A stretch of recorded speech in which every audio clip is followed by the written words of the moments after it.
mitte midagi. Siis jääkeldriprotsess ja rahvakogu on nagu veel varasemad sündmused, ehk siis seda lugu on vaja rääkida.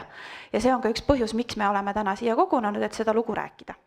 Aga kõigepealt siis lugupeetud Riigikogu esimees Lauri Hussar, ole hea.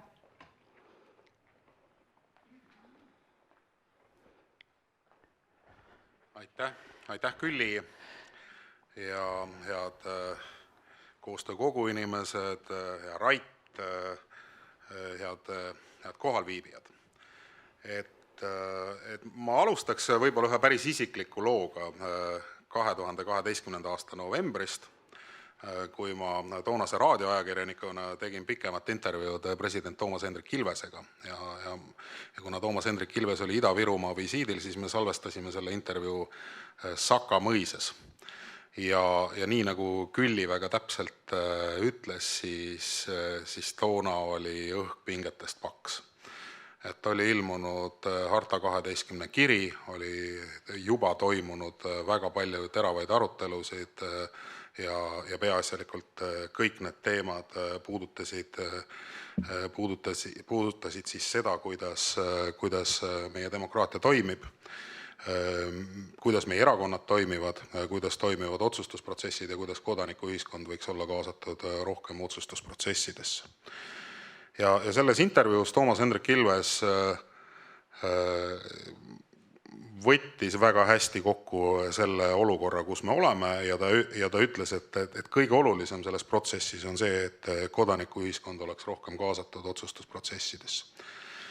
Ja siis ta avas ka oma jääkeldri initsiatiivi tausta ja ütles, et tal on plaanis kokku kutsuda hiljem jääkeldriks kutsuma hakatud kogu, mis siis koosneks kodanikuühiskonna esindajatest, loomulikult selle kuulsa kirja autoritest, aga ka poliitiliste erakondade esindajatest, mis siis hakkas arutlema selle üle, et milline võiks olla see lahendusprotsess, mis jõudis lõpuks siis ka rahvakoguni ja rahvakogul oli ju laiemalt viis sellist teemat, millele keskenduti ja mille osas ka väga konkreetseid ettepanekuid tehti ja see 4. punkt, mis ütleb, et rahvakogu pakkus välja lahendusi kodanike osalemisvõimaluste kohta poliitikate kujundamise osas valimiste vahelisel ajal, et minu hinnangul võib-olla see rahvakogu lahendus oli üldse kõige edukam. Esiteks, et see kollektiivsete pöördumiste seaduse eelnõu sai seaduseks. See, et sinna juurde tekkis rahvaalgatus.ee platvorm. See, et inimesed saavad läbi selle platvormi kaasa rääkida poliitikate kujundamises, et see on ka minu kogemuste põhjal üks selline samm, mida ka väga paljud meie head sõbrad välismaal, meie partnerriigid soovivad ise üle võtta ja juurutada, et kindlasti Eesti oli siin sellel hetkel teenäitajaks ja ma usun, et see on suur samm edasi, et 10 aastat alates 2014. aastast on ka piisav aeg, et teha kokkuvõtteid, et me ei saa küll nüüd öelda, et väga paljud nendest kollektiivse pöördumise kaudu jõudnud ettepanekutest on seaduseks vormitud, aga midagi siiski on tehtud. Näiteks karusloomafarmide keelustamine, millele anti 14 500 häält, et kindlasti märkimisväärne algatus väga suure toetusega ja ka Riigikogu poolt seadusena vormistatud, et samamoodi ka RMK-lt raiesurve äravõtmine, mis siis võttis ja vähendas RMK dividendi ootust, et ka see on väga selge samm, kus see kollektiivne pöördumine on töötanud, aga need pöördumised sageli on olnud oma ajast ees. Et need pöördumised on olnud oma ajast ees ja nad on olnud justkui nagu jäämurdjad selle lõpliku otsuse tegemisel, et üks kõige enam toetust pälvinud kollektiivseid pöördumisi on olnud abieluvõrdsuse toetuseks või abieluvõrdsuse kehtestamiseks ja üks selle algatajaid, Zuzu Izmailova, on täna siin ka teie debatis osalemas. Ja see kogus ligi 36 000 allkirja, aga sellel hetkel veel, kui ta Riigikogule üle anti, siis ta seadusena ei vormunud. Küll aga oli see diskussioon teed rajavaks juba järgmistele koalitsioonidele ja täna me saame öelda, et abieluvõrdsus kehtib ja see pikka aega Eesti ühiskonda lõhestanud diskussioon on sellega ka lõppenud, et see ei ole enam teema, me keskendume teistele teemadele ja see abieluvõrdsuse teema tõesti ei küta enam moel või teisel kirgi, lisaks sellele, et loomulikult need inimesed, keda see otseselt puudutavad, tunnevad, et nad elavad ühiskonnas, mis arvestab nendega, et nende õigused on võrdsed ja et nad tunnevad ennast kindlasti oluliselt rohkem kaitstuna. Aga toon ka ühe teise näite, kus see kollektiivne pöördumine on olnud teedrajav.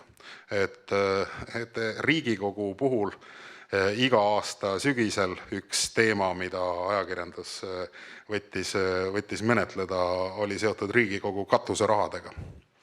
Et see summa ei olnud küll, kui me võtame kogu riigieelarve mahtu, väga suur, 4-5 miljonit eurot, aga reeglina riigieelarve menetlemisel sai see kõige rohkem tähelepanu ja valdavalt ikkagi väga negatiivses kontekstis. Ja juba aastal 2017 anti ka selline kollektiivne pöördumine Riigikogu menetlusse, aga siis sellest asja ei saanud. Täna on see asi ära tehtud. Ehk siis, et me saame siinkohal jälle rääkida sellest, et kuidas kollektiivsed pöördumised on aidanud suhtumist muuta ja on ka väikeste sammudega või siis ka väikeste veetilkadega uuristanud lõpuks selle piisava augu kivisse, et mingid otsused on langetatud. Kollektiivset pöördumist kahjuks kasutatakse ka sageli mitte sihipäraselt ja viimasel ajal me oleme näinud ka seda, kuidas parlamendierakonnad on hakanud esitama kollektiivseid pöördumisi ja Liia Hänni, kes on siin meiega ühinenud, tere Liia, et ka sina oled seda kommenteerinud, et see ei ole kollektiivse pöördumise mõte.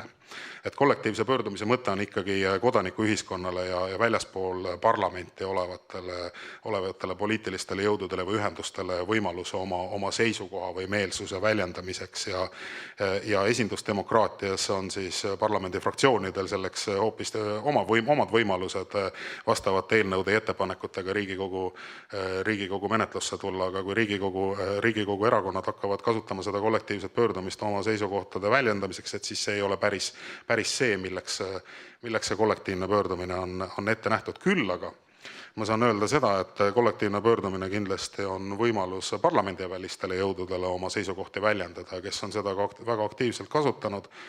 Et mis seal ka salata, ka mina mitu aastat kuulusin parlamendi välisesse erakonda, kui Eesti 200 ei olnud Riigikogus esindatud ja siis oli see kollektiivne pöördumine ka meile üks võimalus oma seisukohti väljendada ja oma sõnumit poliitilisse debatti tuua ja nii mõnigi arutelu jõudis päris kaugele ka Riigikogu komisjonis ja üks konkreetne ettepanek, mis puudutab siis seda RMK raiesurve äravõtmist, et siis see realiseerus ikkagi ka päris reaalseks otsuseks küll valitsuse tasemel. Ja ma tahaks tänada täna väga sihtasutust Eesti Koostöökogu, et tahaks tänada teid selle panuse eest, selle protsessi vedamisel, selle platvormi eest, mis on võimaldanud kollektiivseid pöördumisi esitada, et minu hinnangul see on väga hästi toiminud ja töötanud keskkond ja Eesti, see pöördumiste hulk ja see, kuidas lisaks ka Riigikogule, ka kohalike omavalitsuste puhul me näeme seda väga suurt aktiivsust, mida kasutatakse, et see näitab, et see platvorm on üles leitud, seda kasutatakse ja see on üks väga selge võimalus kodanikuühiskonnal oma häält ka ühiskonnas kuuldavaks teha. Ja viimaseks, mul on väga hea meel selle üle, et inimesi, kes on kollektiivsetele pöördumistele oma allkirja andnud, kes on selles diskussioonis osalenud ja tahtnud panustada. Et neid ei ole isegi mitte kümneid tuhandeid, need on sadu tuhandeid. Sadu tuhandeid Eesti inimesi on läbi nende pöördumiste aktiivselt avalikus poliitilises diskussioonis kaasa löönud, oma seisukohta väljendanud ja soovinud seega ka kutsuda esile muutusi. Et see on kindlasti väga suurepärane märk sellest, et kuigi meil on demokraatias 100 häda ja meil on olnud ka siin Riigikogus viimane aasta äärmiselt keeruline. Aga see, et inimesed soovivad kaasa lüüa ja nad tahavad panustada ja nad just läbi ka seeläbi teevad oma hääle kuuldavaks, et see on kindlasti minu arvates hea märk sellest, et vaatamata kõigele meie demokraatiaga on siiski hästi, sellepärast et meil on inimestel hääl ja nad oskavad seda kuuldavaks teha. Et ma tänan tänase ürituse korraldajaid, ma tänan kõiki, kes on andnud oma panuse sellele, et just see rahva ja kodaniku hääl oleks paremini kuuldav ja soovin teile selles palju edu ja kindlasti ka viljakat arutelu tänasel seminarkonverentsil. Aitäh teile!